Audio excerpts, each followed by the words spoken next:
वहीं यूपी में शिक्षक और कर्मचारियों की ड्यूटी पर तैनाती के दौरान कोरोना से हुई मौत के आंकड़ों को लेकर बवाल शुरू हो चुका है। बताएं, विवाद बढ़ने के बाद में खुद मुख्यमंत्री योगी आदित्यनाथ ने इस पूरे मामले में हस्तक्षेप करते हुए गाइडलाइंस पर विचार करने की बात की है। साथ ही ड्यूटी के दौरान जो कर्मचारी जिनकी मौत हो जाती है उनके परिजनों के साथ में पूरी संवेदनशीलता के साथ सहयोग करने के भी निर्देश दिए गए हैं।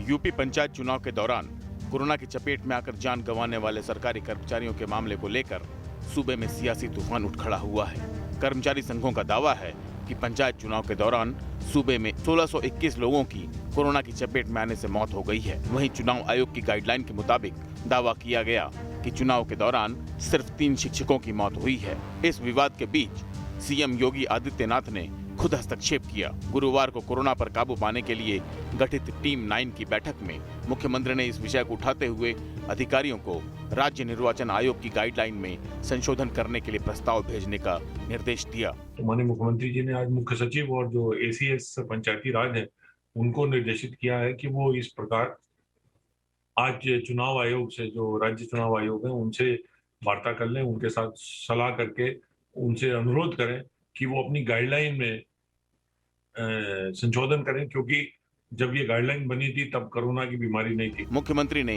बैठक में साफ कर दिया कि इलेक्शन ड्यूटी के दौरान या ड्यूटी से लौटने के बाद जितने शिक्षकों या कर्मचारियों की मौत हुई है उनके संबंध में राज्य निर्वाचन आयोग से रिपोर्ट ली जाए, ताकि चुनाव के दौरान मृत शिक्षकों और कर्मचारियों के आश्रितों को सहायता दी जा सके। राज्य निर्वाचन आयोग के निर्देशों, गाइडलाइंस के क्रम में जो भी जितने हमारे जो कर्मचारी आएंगे उनको अतिरिक्त रूप से भी कंपनसेशन उपलब्ध कराया जाएगा। इसमें चीफ सेक्रेटरी, हमारे मुख्य सचिव और अपर मुख्य सचिव पंचायती राज दोनों को निर्देशित किया गया। उन्होंने इस संबंध में चुनाव आयोग से आज एक बैठक भी कर ली है, एक वार्ता भी कर लिया और शीघ्र ही इस संबंध में जो है चुनाव आयोग की जो गाइडलाइंस है वो प्राप्त होने पर ये प्रयास किया जाएगा कि इसमें अधिक से अधिक कर्मचारियों को लाभान्वित किया जाए। पंचायत चुनाव की ड्यूटी के दौरान कोरोना की चपेट में आकर जान गंवाने वाले शिक्षकों और कर्मचारियों के मामले को मुख्यमंत्री ने काफी गंभीरता से लेते हुए साफ कर दिया कि सरकार सभी शिक्षकों और कर्मचारियों के आश्रितों को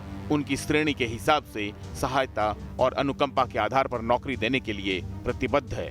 माननीय मुख्यमंत्री जी ने ये भी निर्देश दिया है कि प्रयास होना चाहिए और सरकार का ये कमिटमेंट है, जो भी राजकीय कर्मचारी है यदि उसकी ड्यूटी पर मृत्यु हुई है तो उसके परिजनों को, उसके आश्रितों को नौकरी देना, जैसे भी जिस प्रकार में थे, जो हमारे रेगुलर कर्मचारी थे उनको रेगुलर नौकरी देना, जो रोजगार सेवक, शिक्षा मित्र थे उनको उसी श्रेणी में उनके आश्रितों को नौकरी देना, ये सरकार की कमिटमेंट है। आपको बता दें कि राज्य के कर्मचारी और शिक्षक संगठनों का दावा है कि सूबे में हुए पंचायत चुनाव के दौरान 1621 शिक्षकों, शिक्षा मित्रों और कर्मचारियों की मौत हो गई। इन सभी लोगों की मौत कोरोना की चपेट में आने से हुई।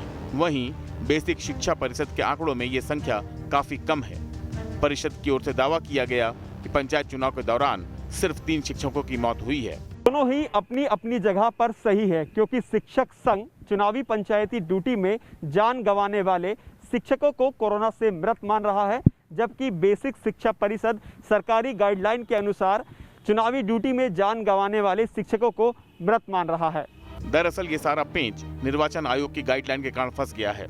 आयोग की गाइडलाइन के मुताबिक चुनावी काम के लिए घर से निकलने से लेकर ट्रेनिंग लेने और चुनाव कराकर घर लौटने तक की अवधि को चुनावी ड्यूटी माना जाता है। इस अवधि में हुई मौत को ही चुनाव ड्यूटी के दौरान हुई मौत माना जाता है। इस गाइडलाइन के कारण ही बेसिक शिक्षा परिषद सिर्फ 3 शिक्षकों की मौत का दावा कर रहा है, तो दूसरी ओर शिक्षक और कर्मचारी संघ चुनाव ड्यूटी के दौरान संक्रमित हुए और घर लौटने के बाद कोरोना संक्रमण के कारण जान गंवाने वाले कर्मचारियों की संख्या 1621 बता रहा है। बहरहाल अब मुख्यमंत्री योगी आदित्यनाथ ने खुद इस विवाद में दखल दिया है और साफ कर दिया है कि शिक्षकों और कर्मचारियों के मौत के हर मामले की पूरी संवेदनशीलता के साथ जांच की जाएगी और पीड़ितों को पर्याप्त मुआवजा देने के साथ ही अनुकंपा के आधार पर नौकरी भी दी जाएगी।